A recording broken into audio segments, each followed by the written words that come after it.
Hi guys, and welcome back to Daniel Does DFW Theater, where we talk about everything theater. I am Daniel. Yay, I finally figured that out. Yep, that's me. Today, on today's episode, I'm super excited because we have a creative on today, someone who you've not only seen on stage, but probably backstage as well, has done a lot of things, not only here in our area, but all over the seas. So you may have seized them somewhere, right? So on today's episode, we have the wonderful, the talented Mark Quach! Thanks for having me. Thanks for being here. Yeah, of course. I'm so excited. Yes, I'm glad. I was like, Mark doesn't want to do this. This is below Mark. You were like... No, let's do it. No, I'm not below anything. Yeah. Plus, I feel like I'm trying to think of the first time that we actually met. I mean, I don't think I knew you when we both got called up on Spelling Bee stage. No, we did not know each other. Yeah, we didn't. Because at Theater Arlington, we both went to go see Spelling Bee at the same exact time. To see Sinclair, and I'm sure, did you know other people in the show as well? Yeah, I knew Garrett. I can't stand him. He's amazing. Hey, Garrett. And I'm trying to remember who else was in that cast. I think there was a couple more, but it was Garrett and Sinclair for sure. Yeah, no, wonderful talents. All of them, Brett, Donovan, Yes. Jude. Yeah, all great. But yeah, we were both called up. You were dancing for your life up there. I think you even knew the choreography. No, that's not true. But I've done the show before. So like, so you were cheating. Yeah. So when they were singing, I was like, okay, let me see if I remember. Yeah, no, everybody was going around in a circle, and I was like, what are we doing? And you were like, going with the... It's like, I know how this goes. Yeah, and it made me laugh so much. So that was the first time that I ever had seen you. I'm trying to think the first time that we were introduced. It was probably through Danny. Maybe. Yeah, it was a Danny thing. So it was definitely one of those moments where, and we're both talkative people, I think. Yeah. That it was like, we can talk about anything. Yeah. Except for this podcast. It's going to be awkwardly quiet the whole time.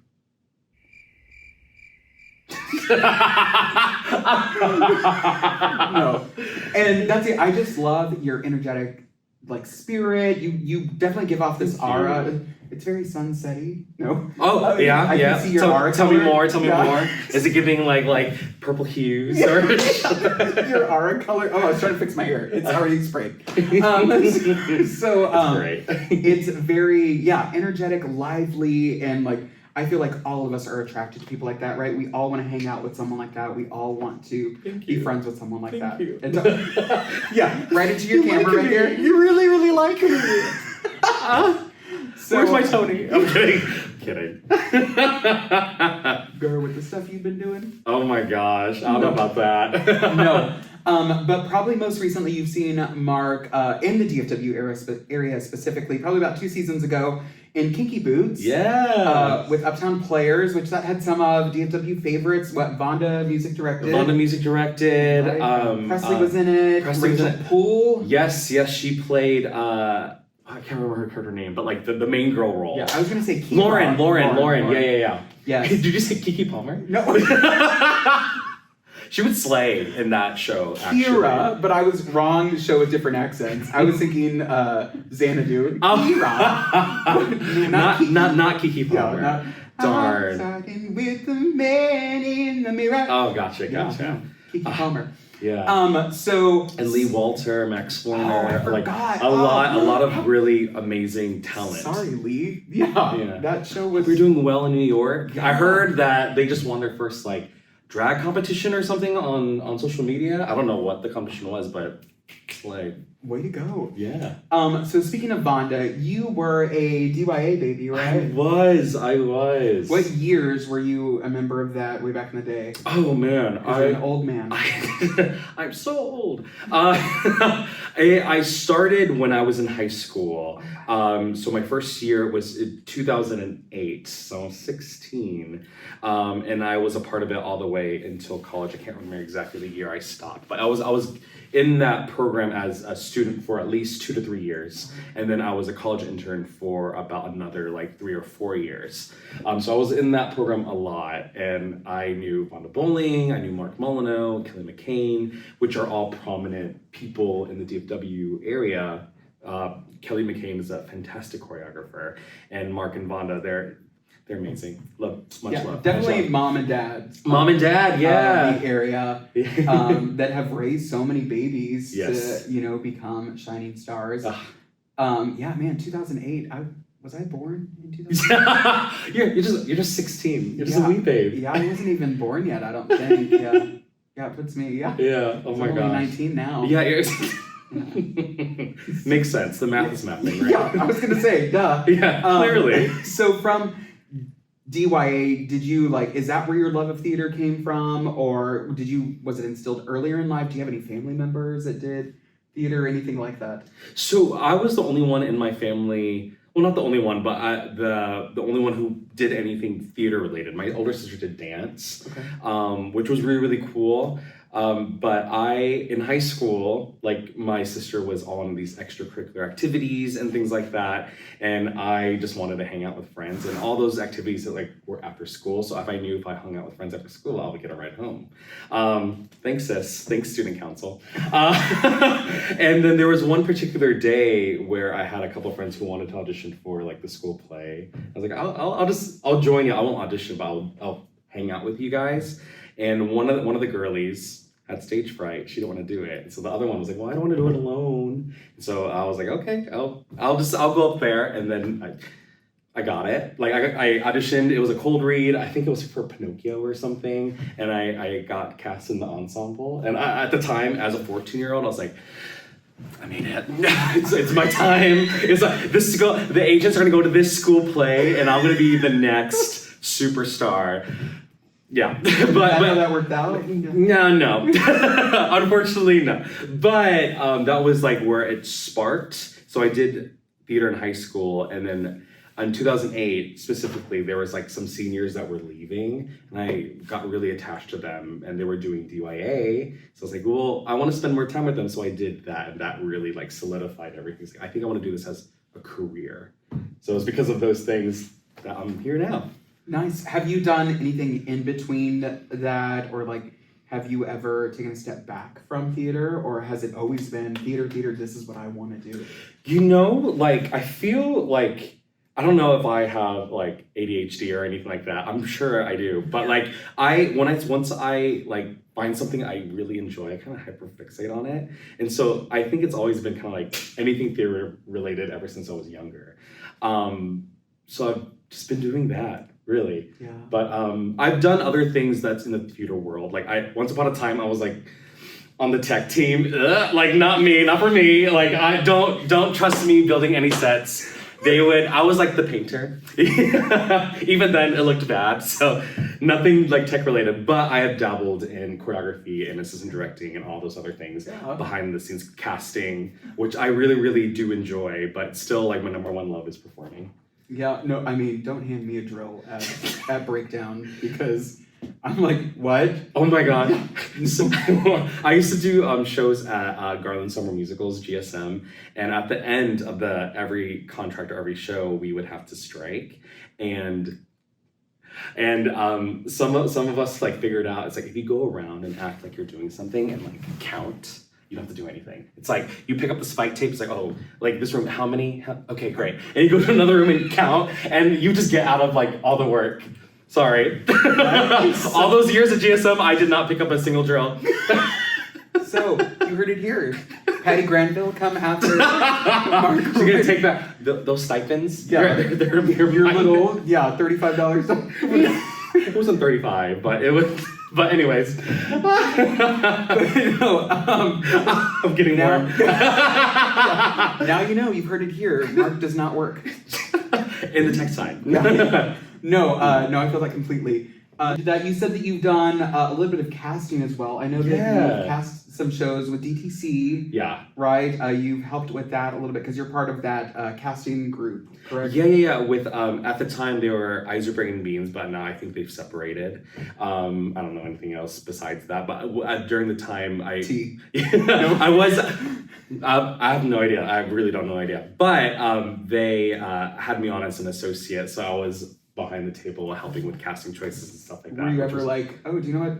I'd really be good for this one. So maybe in the back of my mind, way back, but like the shows that I was casting at the time, it was like Sound of Music. I helped a little bit with Into the Woods, and like I know like what my is. And for those particular shows, I was like, you know what, like it's okay for me to sit this out. That's totally okay. So it wasn't like Tiffany shouldn't do this. It should be me playing. No. Oh my god. Is that your arch nemesis? No. My arch nemesis, it's the college students, the 20-year-olds who are taking the millennials' jobs. Yeah, because we're getting Stop old. taking our jobs. Stop being talented. Yeah. Stop being young. Yeah, so we're young. Those 20-year-olds, we're sick of you. Wait, that's me. That's my You're right, because you're 16. Right. Yeah. Yeah. No, but it would usually it would be just for like the casting process, we'll get like the main list that like Allie would curate, and I would help like bring people in, and then if they had opinions about like what do you think between like these two people, I would just like give them my opinion. Okay. Well, this is awkward because you never brought me in. Next take. But then no, so I can just see you like, and see, I'm glad it wasn't me, because I would have been like, Sally, this is going to be a one-woman show. She's going to play every single role on this sheet right here, because Sally would do everything at that theater if it was me. She's amazing. She's been with that theater for like at least 30 or more than 30 years. Yeah, like when they said that she's played every single role in Christmas Carol. Yes, I was like, I can see her coming out even as Tiny Tim, like, God bless us, everyone. Oh my god! Right? And she would eat. Yes. This way. No crumbs will be left on that stage. Yes. You would believe that she is a small crippled boy because it's Sally Vale. She can do anything. Sold. She could read like a cookie recipe, and I'll be like, give her flowers. Yeah, I would believe that cookie was there in front of me just after her reading the recipe. Exactly. And then you would cry. You would laugh. You would. Did she ever have to audition for shows, or was it like you knew that we were casting her and she didn't have to come in? For as far as that, I know, like at the time, like the Barley, they were, I believe, they were not necessarily like promised certain things, but I do know like they have like in their contract they have to do certain amount of shows, and I think like within the casting process they get like not like they get to pick their roles, but at least casting like this is what you're assigned. But I think they're also open, like if they wanted to audition for other things, they have the option to. I believe. I think. Yeah. Goodness. Now, speaking of audition, we're going to take a small little break from our chats to get over to the piano so that Mark can sing one of his audition songs or something that he sings wonderfully. Oh my gosh. Let's see if he actually sings wonderfully. Stay tuned. All right. So you're gonna sing for us a little bit of an audition song, right? Or a song that you really love. Yes. Why don't you do a little slate for us? Hi, my name is Mark Quach. What? And yes. Who? Me. And I'll be singing Alone in the Universe from Musical the Musical.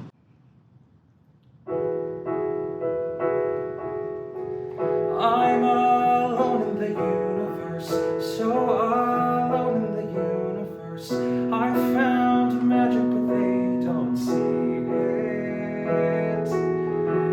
They all call me a lunatic. Okay, call me a lunatic. If I stand on my own, so be it. 'Cause I have wings, yes, I can fly around the moon and far beyond the sky. And someday soon you will hear my plea. One small voice in the universe, one true friend in the universe, who believes in me.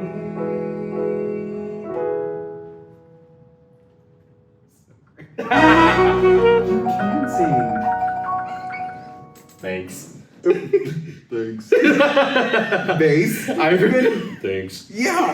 No, have you ever wanted to play that role before? Yes. It's so silly, but it's I been think one you of make my. such a great JoJo. I'm just kidding. I'm gonna leave. No, it's honestly it's one of my dream roles too. Horton. Oh is my just gosh. Like, yeah, Yeah. I think you would kill it, you would eat it up. Almost as good as Sally in anything that she does. Almost as good. Oh my gosh, she can play Horton. Actually, I would be sad. I would. Goodness. Let's make it happen. Somebody give her a contract. So I did want to talk about a big accomplishment of yours. Yeah. That you were posting about, and so I wanted to bring it up because I really wanted to tell everyone about it. Mark got a perfect score on Wordle his first try. I did. Listen. I don't know what's more thrilling than to like put in like those 5-letter or whatever words or whatever, and having it all out green. Like that was a new accomplishment for me. Like I can die happy. For that day, I was better than all of you. Do you remember what the word was? It was lingo. And I don't know what compelled me to put lingo as the first word, but I was like, I just want to see, because I was like, in my head, I was like, 2 vowels, sure, let's do it. And it was. I always put the same word no matter what. I always do plain is my okay. word. A-I-N. Okay. Because there's usually an A, there's an N somewhere, and so plain is always my word. But I never would have put in lingo. I know. That's funny, but look at you. Yeah, biggest accomplishment we've ever had here on the podcast, Joe. It is. Yeah. I'm sorry. So, Mary, watch out. I'm coming for your place. Sorry, Gilbert Grimm. I'm kidding. Okay, here's Mark's perfect score. Right there. Look at it. And immediately the next day, I had it in 6 guesses. So, like, immediately humble. So, the high horse did not last long. Speaking of being humbled, let me humble you. No. Have you ever had a mishap on stage personally? Yes. And it was with your, it was the first year I did it. I did Rudolph the Red-Nosed Reindeer with Danny Hallway for a couple of years. Yeah. We were both on that tour together. But before it was a tour, it was a sit-down production at the Majestic. And in the show, there's elves. I was one of the elves. And it was exactly like the claymation. So they had like the blue outfits and like the curly-toed shoes. And so we had curly-toed shoes, and the choreography was super, super cute, very, very clean, like very similar to the claymation, very stylized. And there was this one move where we had to like cross our like feet and like do a little twirl.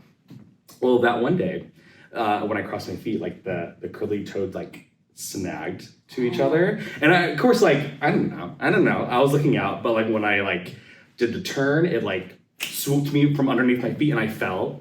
Just on my ass, just like it was so obvious. And the actor playing Santa behind me just like started laughing, and that just like added so much insult to injury.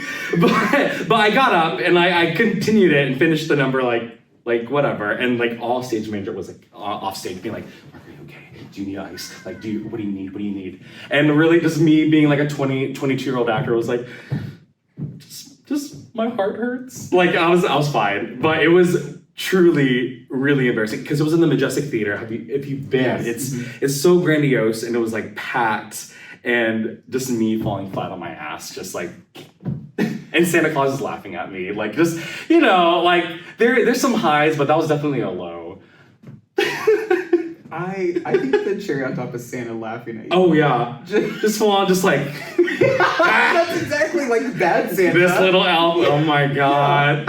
Yeah, I would rename my elf like Folly Over or something. Oh my gosh. Like, Just a failure elf. Tipsy, yeah. It's not Hermie, it's that guy. Like, get him out of here. Yeah, exactly. Now, have you ever? I know you have a funny story about a show that you went to go see. I believe it was Sweeney Todd. Yes. About someone else having a mishap on stage. Yeah, this was years ago. This was back when it was at the Moody, when it wasn't called the Moody Performance Hall. They did a production of Sweeney Todd, and Brian Mathis was Sweeney. Fantastic. He's amazing. I can't remember the actress who played Miss Lovett, but she was singing By the Sea, and that song is just so wordy. She forgot the lyrics. And how I just remember how it was like she was like up front and center, just like doing her thing, and just you can see it just like kind of like a light switch just kind of go, and she just and then she the rest of the song she went and was like she was like panicking, and she looked over to Brian, who she was singing to, and he's like he couldn't help her. And so, I mean, I can empathize. Like, it's a wordy song, and it's like, and it's such with a lot of people like staring at you. Like, I can only imagine how much she like died inside. But there was people around me that were like, we're not having it, and it was a very interesting juxtaposition in the audience. That was with Brian Mathis. Mm-hmm. I was years just ago. love it.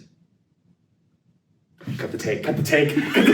That was me, and I still don't know that song to this day. Me neither. So I don't. No, and I mean, in the production that I'm currently in, which will have ended unfortunately by the time this is broadcast. Mary Grimm, I mean, the homegirl is still looking at her words before she walks out because and I mean, there are just so many moments. It's the same melody over and over, and it's like, which verse am I on? Yeah. And she literally says, and you can't get off the tracks because it's hard to get back on with that type of song. Sondheim makes it so difficult 100%. to get back on the track.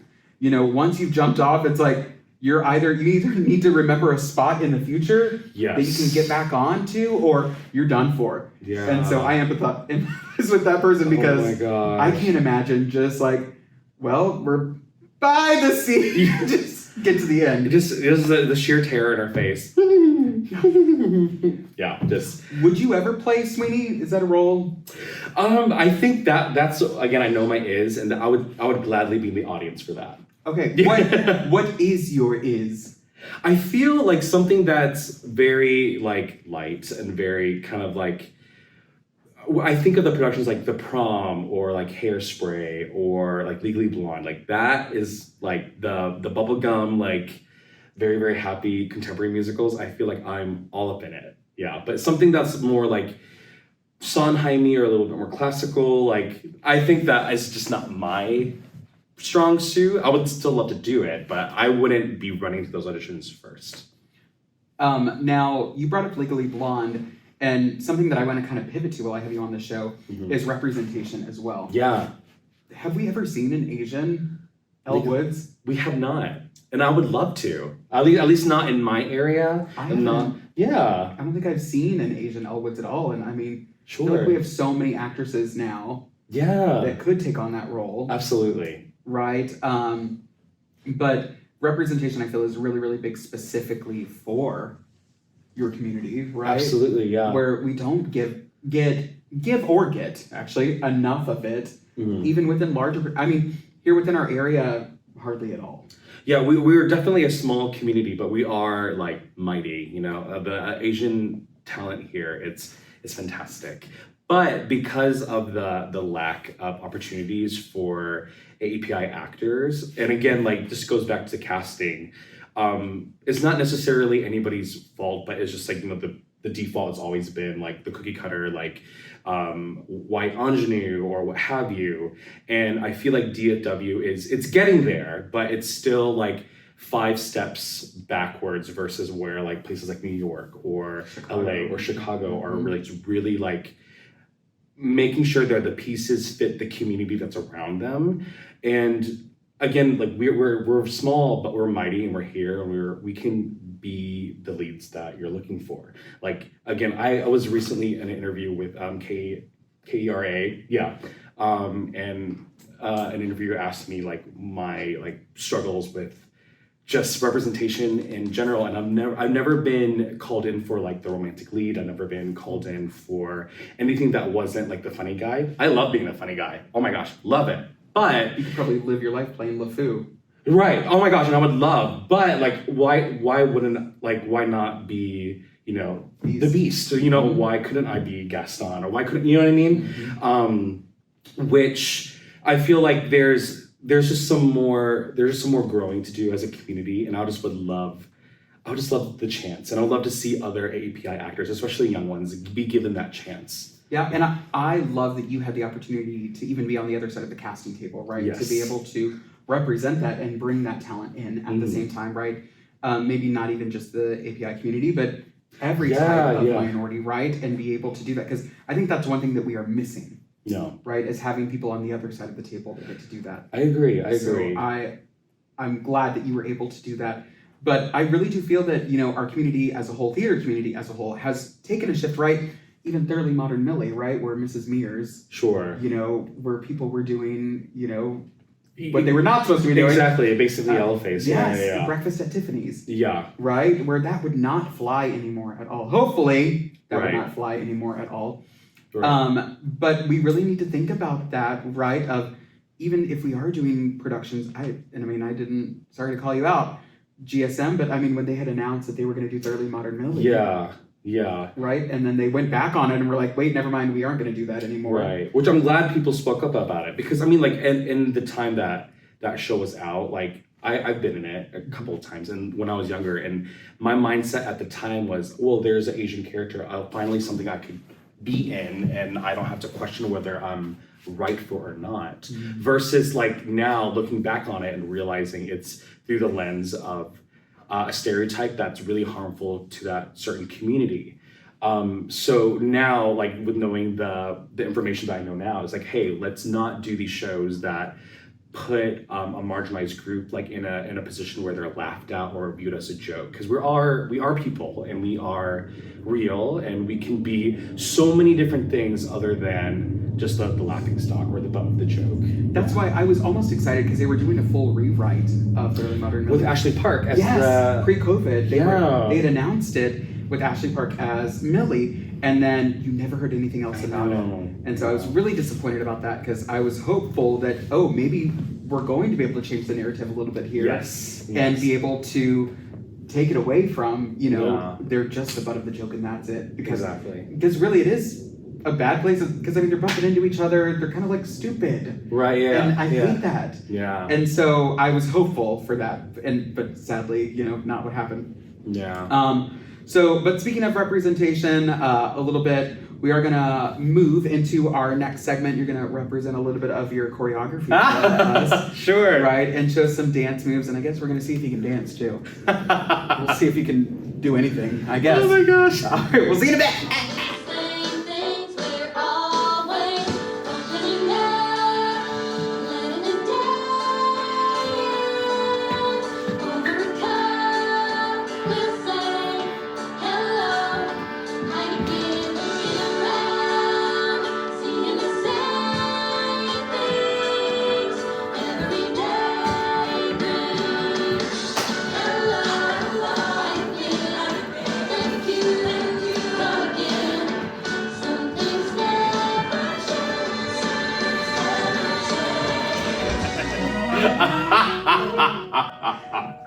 You can dance. Thanks. I'm like, what? I mean, Mark, what? It's my last name. Yes, for those of you that did not know, it's pronounced what, as in what he can dance and what he can sing. I had no idea. I'm leaving. So, yeah, make sure you pronounce his name correctly. It's not Quach or Quach. Oh my gosh, there was one. I love you, Buff Sure. There was one time that I auditioned for GSM, and he's in his 90s. He is still hanging on, which I love. I really do. I think he's a great man. But his wife is Chinese, and I think he meant it as like very endearing. But when I was already cast, and he was reading like basically checking the role, like, and which I don't know why he did, but he goes to my name and he goes, Mark. Like he quacked. Like Donald. He like Donald Duck, exactly. But like not in an endearing way, But I was so like, oh. Like number one, like gooped and gagged. Like, I kind of like, there's a small part of me that loved the read, but like secondly, it was in a room full of people I did not know, so that was just like died inside. But I was like 20. So did you quack back? I wish I did. I wish I quacked back. Buff Sure. But that was so long ago. Wow, that really triggered a memory. No. I'm here with Mark. Yeah. I think that's but please don't let. My last one's what? Now I'm gonna play a track of Duck saying Mark's last name. Oh my god! Anyway, what a time! What a time! No, definitely. Speaking of what a time, I do want to talk about your time on the seas a little bit. Yeah. Right? Because, I mean, you've even, like, originated a role. I did. So, a couple seasons ago, I was offered a role in Marvel Day at Sea, and because I'm main stage, I'm allowed to talk about it a little bit. I portrayed Wong, the Sorcerer Supreme, in a show called Strange Academy. It was really, really cool, and I am the only person in this hemisphere to originate that role in this show, because there is a Wong in, I think, Disneyland Shanghai. Yeah, that's where I originated. Exactly. Amazing. But yeah, that's the only representation I originated. Oh my god.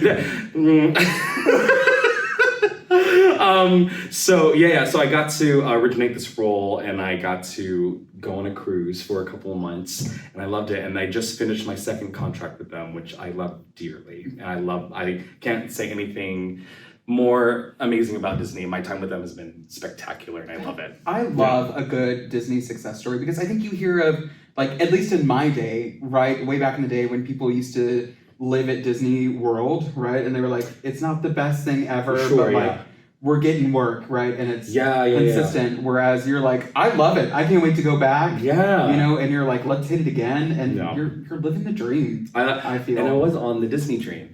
The Disney dream was my ship name. Yeah. I ship it. No, but it was a truly great contract. Well, and I mean, honestly, just watching like your TikToks and your Instagram of you on the beach, jealous. We love Castaway Cay. Yeah, we love it. Yeah. I'm just so jealous of all of that. But do you know what I'm not jealous of? What? Something that Mark is going to spill for us today. Oh. So Mark was in a little show. Called, and the reason we can also talk about this because contract is over. Mark is in a little show called His Story that I did some research on, and you should as well. A high school girl was off at some vocational mission in, I think, like Africa or something. Yeah. And she listened to Hamilton once and decided, oh my goodness, we should have a story like this about Jesus. Mm-hmm. And it literally sounds, when I listen to the soundtrack, like she used the Hamilton backing track for a couple of the songs and wrote her own Jesus story. Like, it's like there's rap in it and stuff like that she wrote. I think she may have put together one song on her own, but everything else, you can tell music producers helped her out and stuff like that. Right. Well, they decided to open that show here in Dallas, Texas. It was like in Garland. No, not Garland. It was in the Colony. The Colony, that's what it is. The Grandscape. The Grandscape, yep. And Mark was lucky enough, or unlucky enough, to be a part of that production that was in a revival tent. Oh my. So telling Jesus' story 7 nights a week, or how?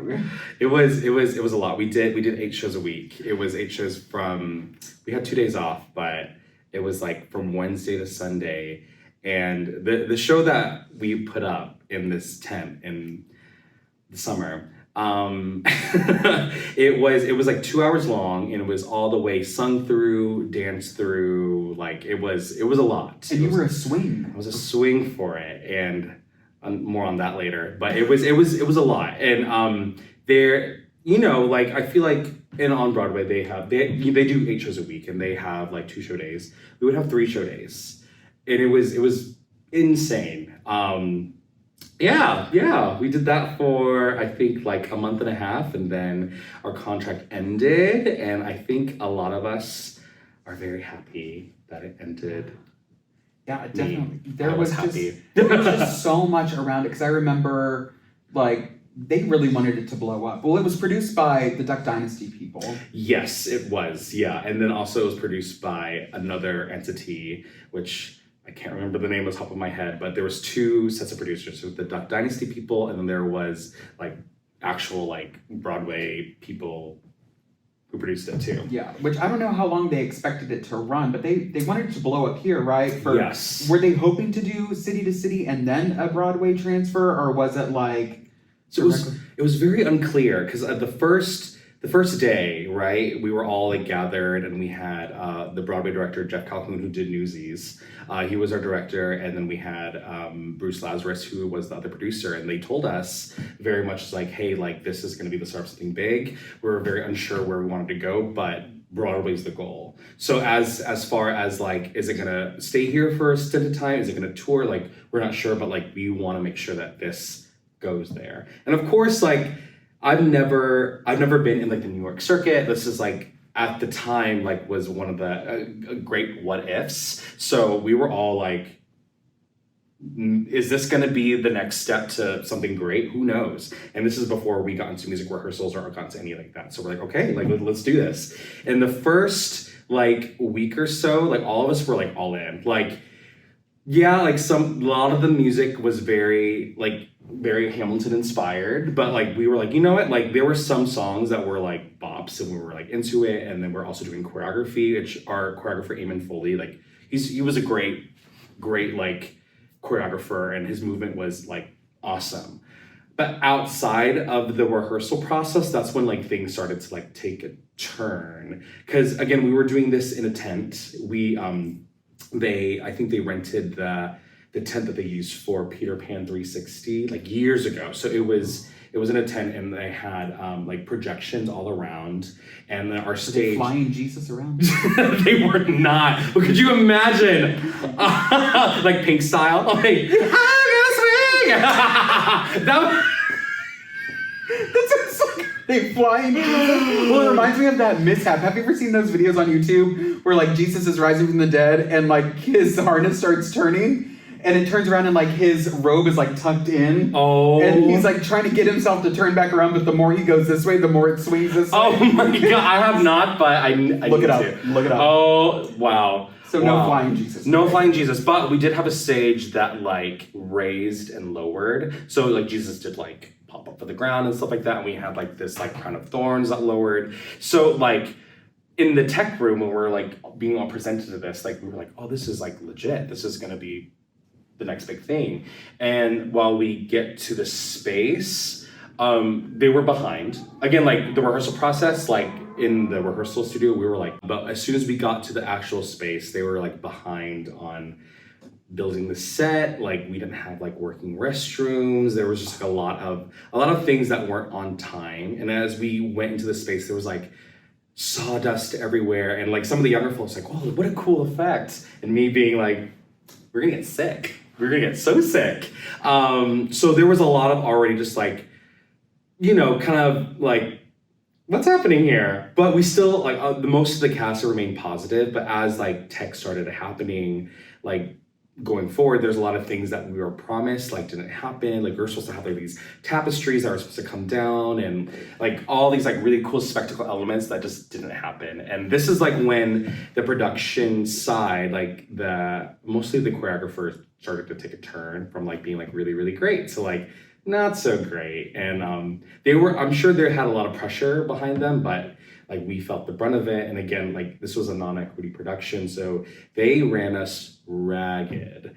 And it was this, when it was going up, we were rehearsing in late spring, early summer. And as you living here, the summers were awful. And like the AC situation in that tent, because like things were still being built, it was like, it would work one day, then it wouldn't work. Like people started getting like heat stroke. We had a cast member who got overheated and like started throwing up and fainting. Like it was a lot. It was a lot. And we haven't even opened yet. And again, like remember when I said we didn't have working restrooms? We didn't have working restrooms. We were supposed to open on a certain day. Literally the fire marshal came in and was like, we can't have this happen. And so we had to postpone like our previews because we didn't have working restrooms. And so that it set a precedent of like, oh, like what's happening here? And yet like the social media side of it is like pulling, like blasting, like, oh, it's gonna be this, it's gonna be that, it's gonna be whatever. And yet we're over here like struggling for our lives. We went through, like we opened with like the first preview, and this tent, it held, I think it was like 1,300 people. It was a lot. It was a lot of seats that were being sold. and opening night, it was like almost all filled, which was amazing. And so like in our heads, we're like, wow, if this is gonna be the norm, like this is gonna recoup all the money, it's gonna be great. But because it sat so many people, besides opening night, like let's just say even if they were selling like 100 or 200 tickets, they were all dispersed. So when we performed, it looked like we were performing for ants. Like it was so empty. And we were doing 8 shows a week. Crazy town. And so that was very interesting. And then when in our contract, which we read and we like unfortunately agreed to, but they also said like they had the right to either change their schedule. So what that meant was like if it was like a certain weekend, they're able to add shows. So like there were some weeks where our performance from 8 shows a week to 13 shows a week. It was wild. It was really wild. And on top of that, I was a swing for it. On the second day of performances, one of our actors got a concussion. And yeah, it was an accident. Like, yeah, it sucked. It happened. And I covered for him. So like at this whole rehearsal process, like as a swing for this particular one, like their main goal was just to make sure that the main cast like had the stage time where we got the ins and outs, which I totally get. But what that meant is like I had to rehearse on my own time. I had to rehearse like literally like sitting in the audience or what have you. And again, like in this space, like there was no other like rehearsal room. It was just sitting there. So like I didn't get to run anything with anybody. So I was like kind of thrown to the wolves. Thankfully I did it, but like this choreography had so much like intricate lifts and a lot of like ins and outs. Everybody was like in contact with each other. So it wasn't like like you're on for one number, you get to go off and review. Once you're on, you're on. So it was one of the most stressful things I had to do. And throughout the run, there was people that I specifically covered kept getting sick. So I had to like then split track my like roles because that's just how things were divvied up. And so like some other swings like at times would try to like pick up the pieces, but again, it just didn't make sense that way. And so I was having to work like double overtime, no extra pay, no like again, eight shows a week, like trying to catch up my endurance to perform. And yeah, it was so bad. It was blistering hot and we were performing for like nobody. And it was like, how can this keep going? And at a certain time, like, again, because we were performing so much and like people were going out left and right, like the main concern for the swings was like, we need more coverage, we need more help, we just need more help. And like the company manager was very much like, we're working on that. They weren't working on that because there was like trouble in paradise. Like the producers, like the theatrical side wanted to like sell it a certain way, and then the Duck Dynasty people wanted to sell a certain way. So it was a clash of how they wanted this to go, because there was a certain set of people, I'm sure you can guess who, wanted to cater to the mega churches and wanted to have like prayer nights after shows. So like on certain days, like patrons would get free tickets if they stayed after for prayer. So those shows sold out like crazy, sold out. Again, great shows, but then how were we making money? And so when it came down to it, when one of the producers was like, we don't want to like sell it a certain way, because like they had comments about like, oh, like certain costumes look weird. Like one of our ensemble members had a kilt, which is, cool, slay, awesome. But they were concerned like, oh, it's a man in a skirt. We don't want that in the story of Jesus. Which I know, they all wore robes. Are you kidding? They were all like dangling all under there. So it was just like weird things like that. Or, you know what I mean? And they would try to like change like certain things of the story. It was just the producer side it was crazy. So half of them decided to pull out. The show didn't necessarily run out of money, but they decided to pull out. And then and that show was too big for like one set of producers to like mount. So it came into like a way of like, can the theatrical producers find another producer to come in and help, or we have to end it? And at that point, like a lot of the cast members were unhappy, myself included. Like people were like on their last thread, people were getting sick, people were getting heat stroke. It was not a good time. It was not a good time. And on top of that, like I think the show was okay for what it was, but like, when are you ever in a position where like, when the job that's supposed to be like nurturing you, giving you artistic fulfillment is like harming you. Mm-hmm. So that's where it became like, yeah, this has to end. And there was a point where they told us that, hey, this might be our last weekend. We'll let you know an answer by X amount of date. And that time, like that was like an out for me.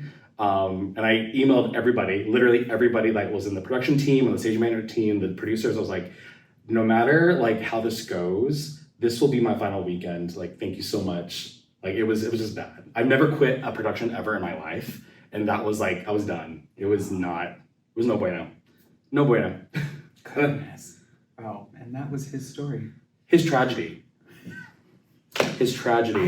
Yeah, and I not to say I wanted to go see the show, but I wanted to see the show. Sure, yeah. Just because you were in it, and there was somebody else in it who was local that we know. I can't remember who it was. His name's Justin. He's a Six Flags boy. There was a couple of locals. Yes. Logan, he was local, but there was a lot of out of towners. But Max, he played Jesus. He's from Plano. He's a New York boy, but yeah. Yeah, no, I kind of wanted to see it just to see if Lin-Manuel Miranda would sue. At some point. That's what I was waiting for. Oh my God. But I was sad, well, kind of sad. But now that I know, man, that's just so much. I can't imagine. So much, yeah. Yeah, especially the whole conditions, I think, where that's not fair to y'all. No, it wasn't. Yeah. It wasn't. I mean, you may be telling Jesus a story, but you don't have to also live his life. Exactly. Like we were truly fighting for our lives. We were fighting for our lives. Fighting for our lives. Yeah. We were. Yeah, we're like, I understand Jesus probably like peed in a pot, but I'm not. I'm not. It was those restrooms always backed up. They did, and like it was just. I'm getting hot thinking about it. Yeah, it was. Yeah, and like not to say that there weren't great people involved. Like all the actors were fantastic. The actors from New York, they were fantastic. Some of the stage management, like Leah Fitzgerald, like fantastic. Loved them. It's just we were all put in a situation that was just like a shithole. And no, that just sucks because no. I mean, but you're out of it now. Yes. Goodbye. You are free. Yeah. Of it. It has died. It will not resurrect, hopefully. Yeah. Oh, I want to say, did I see it being advertised for another city or something? Or a licensing, yeah. Which, like, if another company decides to put it on, like, best of luck. Call Mark, people. No, I will not. I will not be a part of it. Absolutely not. No. Mark knows every single track, so he will go ahead. He would like to play Mary Magdalene. No. And sing I Don't Know How to Love You. See, like I would like Jesus Christ Superstar. I would love to be in that show. Yeah. Godspell love to be in that show. His Story, no. No. I can't imagine. Ooh, and I'm sure that girl made I hope she made some kind of money from it. Yeah, and the thing is, like, I think she's actually like she's a cool person. Anna, she's great. Like, do I believe that she did make music from it? Yes, but also like. Between you and me, I do feel like there was yes, and them. But I feel like there was maybe help out from outside, which is fine. But yeah, I think we all use a little bit of help, right? Whether it's my meds or we all use a little bit of help. That's over and done with. Goodbye. Thank you for sharing that story. Oh my God. I do want to thank you for being here today as well as one of our guests. I appreciate you coming on and sharing. Yeah, cheers to that for sure. Cheers. I had a grand old gay time. And I hope you did as well. I did. Wonderful. So I do just want to tell everyone, make sure you follow us on social media, Instagram, Facebook. Subscribe on YouTube. Make sure you are downloading and following on Apple Podcasts, Spotify, wherever you listen, so that you can keep up to date with all of our episodes, and you can listen to Mark's every single day if you want to, or watch it, right? Because I think it's great. If you want to plug any socials, that you have? Sure. My Instagram is Mark, MarkQuach. That's also my Twitter. No, no quacking. And you can find me on Facebook. Yeah. Do you have any upcoming projects or anything that you can talk about? I am a part of something, but I don't think I can talk about it just yet. But keep on the lookout. That's exciting. All right, we have one more segment to do after this that I'm really, really excited about. Mark is going to teach me a dance. So stay tuned to watch that. Bye. Hang on to those teacups. Hey friends, my name is Mark Quach. Again, I'm going to teach Daniel a little dance today. Daniel, Yeah. are you ready? Yeah. He changed costumes. Come on, just come on over here. This is where you add the wow sound effect. I'm ready. I've waited my whole life for this. Let's do it. All right. Let's do it. Here we go. We will be doing. Wait, you had a matching. Why didn't you change it to yours? I left it at home. Well, that's awkward. But we'll be we'll be doing the TikTok trend, the Texas Hold'em by Beyonce. That's not the one that I practiced. You told me it was the other one. Cut the take. Kidding,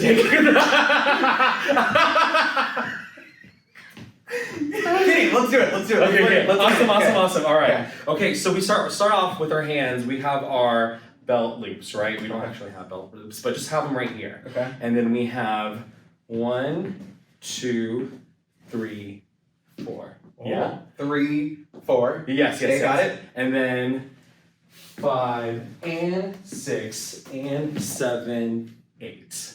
So you're going to step with your right. 5 and 6 and 7, 8. Oh yeah, I gotta get the dip in. Exactly. Yes. Perfect. And would you want to start from the again? Yeah. Okay. So we have. I'm gonna count you in. 5, 6, 7, 8. 1, 2, 3, 4, 5, 6, 7, 8. Yeah. You got it. I got it. Yeah. Amazing.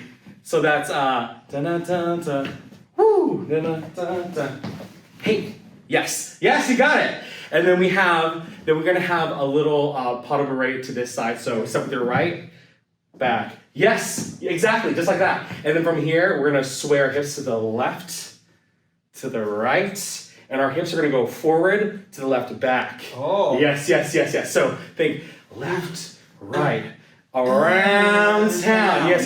And then we can, and for this, we don't have a cowboy brim hat, but if you wanted to, you can around the cowboy hem. Yes, exactly like that. Yeah. So from the pas de bourrée, so we have